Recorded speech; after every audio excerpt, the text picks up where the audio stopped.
मलीर मेमन गोट समाजी तंजीम social development तंजीम के दौरे ते आयल मशहूर समाजी खिदमतगार पाकिस्तान हेरिटेज फाउंडेशन के बानी सलमान रज़ाकी, मलीर यूनिवर्सिटी के डायरेक्टर, अतिया फाउंडेशन के बानी doctor Tipu Sultan, former principal national college Karachi doctor Anis Zaidi, former director colleges Najma Jatoi, PHF Karachi के डायरेक्टर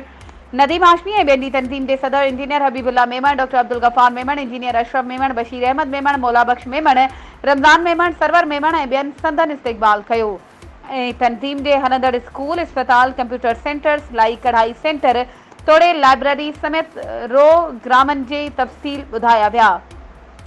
पाकिस्तान हेरिटेज फाउंडेशन के बानी सलमान रज़ाकी सोशल डेवलपमेंट ऑर्गेनाइजेशन की कारकर्दगी के साराईंदे चयो त